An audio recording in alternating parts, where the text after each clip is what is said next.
Going on, guys? Today I'm going to be doing some air leak tests on my subwoofer box for my single tenant subwoofer. So stay tuned throughout this video and I'll show you how I do it and what I do to pretty much seal it off. It's pretty straightforward. There's a couple concepts of this video that you can use in your own system, but it's very important to make sure you have no leaks in your box. So regardless if you're a wall build or a single subwoofer build in a no wall like mine, the concept here is the same. So let's get started. So let me first go ahead and turn on my head unit and get to a frequency response that I know works well for air pressure. So you want to do this in your box is set your volume level to around the middle of what you would normally play for your bass. Sorry, that's a little loud.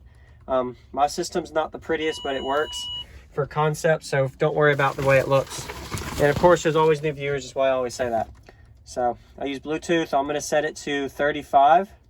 So I normally play up to around 50 max, so let's do 30. I'll do 30 volume. And I'll start filling around the subwoofer box to see how, actually I'll do 35.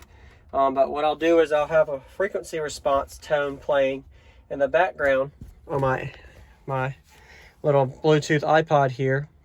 And what I'll do is I'll be able to play this tone and identify if there's any leaks and in what areas I have leaks. And I'm just showing this video on concept. I normally wouldn't do this on video, but I'm doing it just so you guys can kind of see, hey, this is something else that you could do to your system to find out if your box is leaking.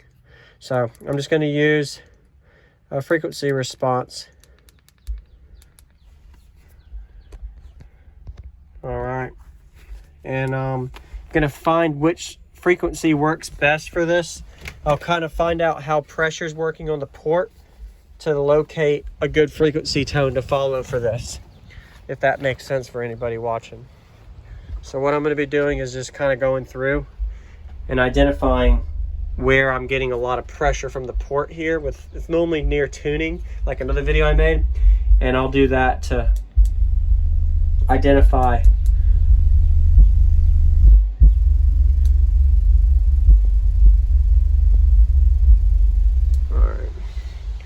so that'll work. And make sure this is up. Seems like it's not all the way. And then I'll start seeing how it does.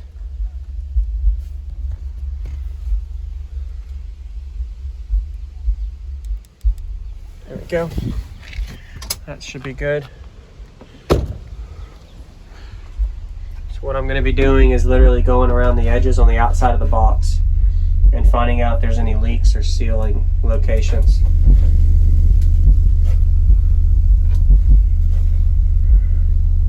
That should work good. All right, let me go ahead and turn the light on real quick. All right, so I got the light on. Look at the difference. Wow. All right. So what I'm going to do is go around all the creases in my box, and I'll probably put tape anywhere that I see it's leaking on the outside. I might even tape the inside just when I'm bored. But that's what I'm going to be doing. So let's see.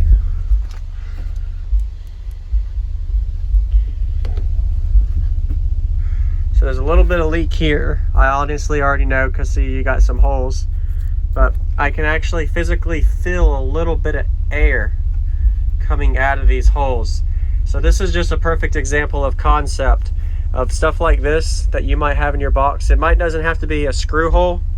It could be something else. It could be a crack. It could be a crease. It could be in between the wood here. Oh, sorry about the dog bark. But that's the concept that I'm using in this video. So I'm just filling around my whole box to see if there's any leaks. I already got tape around it, but you never know, it could be leaking. So I'm just filling. It doesn't seem that loud, but it's definitely giving some vibration. No leaks there. Also around the port, really important. So I can feel if there's any leaks down here. There's a little leak right there. See it move?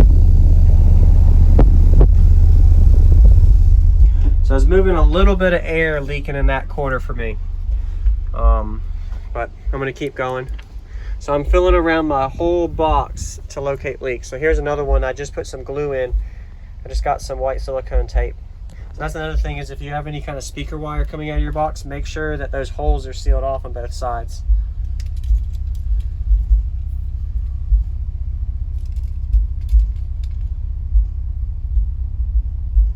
See, it's still leaking just a little bit, but of course I just put it on, so it's got to cure. But I'll test that one later. But that's the concept on that part. And I'm just filling around the whole box with my hand. So you see I already have tape on it, but you never know, there still could be some creases that are leaking.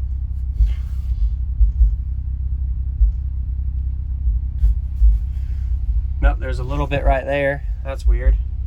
Just a little spot there. Should be surprised at where it leaks. There's another 2 holes I put screws I didn't fill. I should seal those off. Same with those. A little bit of air coming out of those. It's a little windy. See down here in this spot. So this is pretty much the concept, is I'm literally just playing a frequency tone non-stop.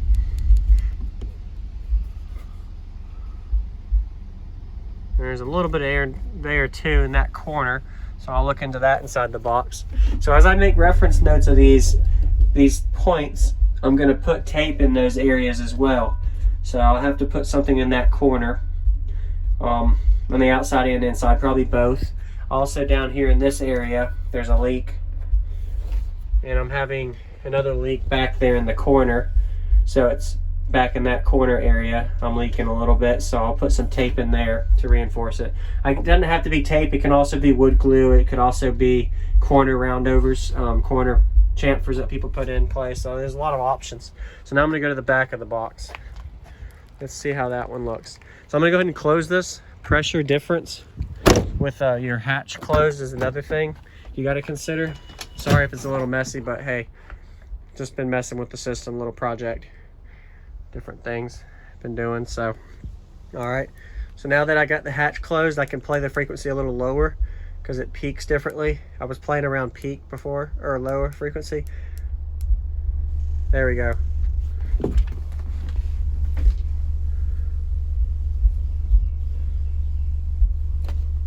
So what I'm doing here is kind of filling all the corners. I'm playing a 26 hertz tone. So that shows you guys in either the sneak peek, hey, I'm playing 26 hertz right now, and it's playing it with no issues. So I'm playing a little lower than my other concept before. So I'm thinking right here I'm leaking just, it doesn't really, I can't really feel a leak there. I might be, but I'll put some tape just in case. So kind of fill all the edges and corners all the way around. Even underneath your box is another spot, so fill around the bottom. So this concept you can use for your wall build too, guys, that are walled on the corner edges of your panel. So when I had a wall build here, I had panels I had to seal off, and I literally used foam to seal it off. I also used black duct tape. That's another thing I use. Some people, I even use fiberglass resin and some matte. Different concepts for wall build. So that's a little wall build teaser there, for not teaser, but just suggestion for the guys with wall build. So this is where my speaker output is here.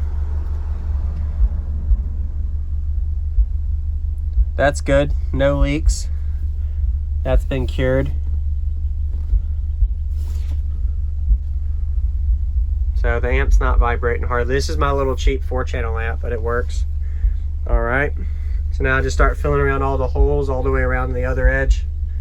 There's another little leak right there I can fill. So you guys get the concept of this. So that's pretty much this video, is giving you a tip on what you need to do in your box for finding out how the output can change. Not really output change, but to identify, hey, where is your subwoofer box leaking in your enclosure? So mine isn't the prettiest, like I mentioned a few times, but the concept of it. So that's why I use tape, is because it sealed it off, and it made it a little bit more airtight seal. So that's kind of what you want to look into for your enclosure.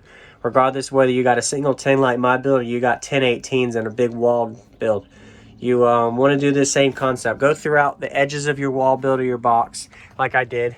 And I'm going to keep doing this, but I'm going to end this video so it's not as long. But that's the rest of this video. Looks like I got a couple of holes here too to fill, so when I put a roundover in there. So just like that, these are examples. These little holes you might not think that will leak a little bit. So if you were to fill 25 different holes in your box, let's say I had 25 holes that I filled with whether it was glue or some kind of wood filler or tape, and covered those holes, that could have a little bit more sealed containment, pressure containment in the enclosure to give it a little bit more efficiency to have all your output come out of your port if you're a ported enclosure. Sealed boxes are even more critical than ported, because what happens is all of that pressure in that sealed box, like this one I'm looking at right now in my box, single 10 sealed, what's happening is that enclosure is sealed, so you don't have any form of air coming out of it. So you've got to make sure that thing's sealed off. So that's why I use glue around the whole baffles. I use glue in the inside of it and the outside, and then I also taped around it just to be for sure. And I even tested the sealed box before I put it in here, just flexed it, played the sub a little bit to see, hey, how did it affect with the output with the sub. So stuff like that I did, so it definitely helps a little bit. It goes a long way. So anyway, nice little shot there for anybody that likes subwoofer. That's a pretty big magnet for a single 10. But anyway, stay tuned for more videos. This is Jacob Vile out. I hope you guys learned something with this video. If you didn't, give it a like anyway, just for watching. I appreciate it. Stay tuned for more videos. Later.